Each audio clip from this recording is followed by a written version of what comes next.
You wake up in a longhouse. It's dark, it's smoky, and you are sharing this one long room with your parents, your siblings, and, a few feet away, the cows. The cows aren't a mistake. They're heating. It's around the year 900 in Scandinavia, and it is very cold outside. And before you reach for your horned helmet, you don't have one. Nobody does. No Viking who ever lived wore horns on their head. That's myth number one, and we are barely awake. Because when you picture a Viking, you picture a snarling, filthy raider in a horned helmet, living only to burn villages. Almost every part of that is wrong. The real you is far more likely to be a farmer who has never raided anything in his life, and is frankly a little obsessed with his hair. And we know all this in real detail from the sagas they left behind, the stones they carved, and the graves we've dug up. So let's spend a normal day being a normal Norse person and knock down the myths one by one.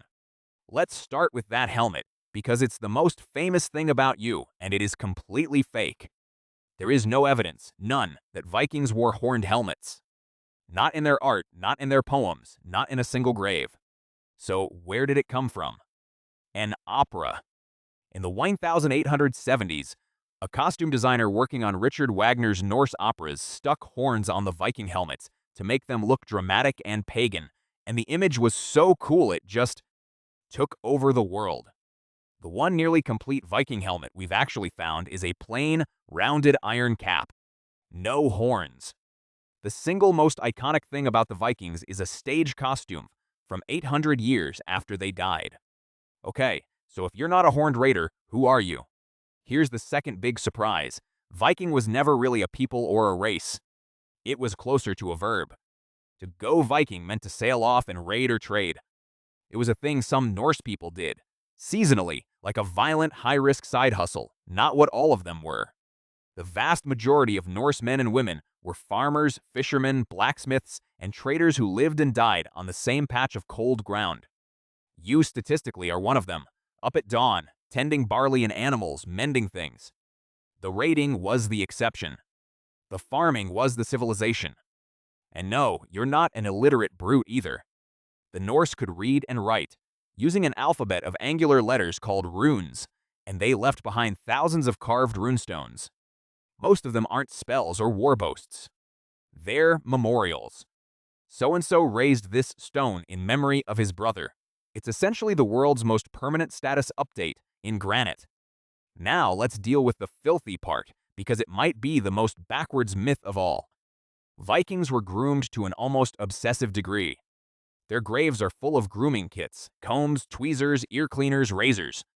Grooming gear is one of the most common things we find buried with them. Here's the killer detail. The Old Norse word for Saturday was lagerdager, which literally means washing day, and to this day, the word for Saturday across Scandinavia still comes from that root. They had a scheduled weekly bath built into the calendar. And an English monk actually complained, in writing, that these Danes were dangerously well kept, combing their hair, bathing every Saturday, and regularly changing their clothes, and that this let them charm and steal away English women. Let that sink in.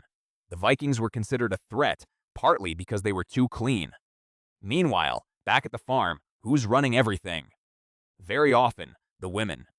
When men sailed off to trade or raid, gone for months, the woman ran the entire household and farm, and she had real legal power to do it. A Norse woman could own property in her own name. She carried the keys to the house on her belt as a mark of her authority. And, remarkably for the time, she could divorce her husband, stand up in front of witnesses, declare it, and walk. On top of that, women did the weaving, and weaving was not a minor craft here. A single longship sail took a staggering amount of wool and labor, by some estimates, more work than building the entire ship. So without the women at the looms, there are no sails. And without sails, there are no Vikings. The raids the men get famous for were, quite literally, powered by the women at home. Which brings us to the ships, the actual reason the Viking Age changed the world. The longship was a genuine piece of genius, shallow enough to slip up a shallow river, but strong and seaworthy enough to cross an open ocean. And with it, these backward barbarians went absolutely everywhere. East, they sailed rivers all the way to Constantinople and traded as far as Baghdad. And west, This is the one that gets me. Around the year 1000, a man named Leif Erikson and his crew reached North America. And that's not a legend. We found their camp, a Norse settlement called Meadows on the northern tip of Newfoundland in Canada, dated to about the year 1021. Vikings were standing in the Americas roughly 500 years before Christopher Columbus was even born. And back home, they built something that outlasted all of it. In Iceland, in the year 930, free men began gathering once a year to argue and agree on laws at an open-air assembly called the Althing. That assembly still exists today, which makes it the oldest running parliament on Earth. So the same culture we cartoon as mindless axe swingers invented durable democracy. But I'm not going to hand you a purely heroic Viking, because that's its own myth. This is the part we tell straight. Viking society ran in part on slavery. At the very bottom were people called thralls, the enslaved. Many were captives taken on exactly those famous raids, and the Norse trade networks bought and sold human beings across Europe and the East. The same beautiful longships that reached America also carried people in chains. That was real, and it wasn't noble, and it deserves to be said plainly. So, that's your Viking age. You woke up in a smoky hall next to the cattle. You farmed. You could read a runestone, but had never seen a horned helmet because they don't exist. You bathed every Saturday and groomed until the English complained.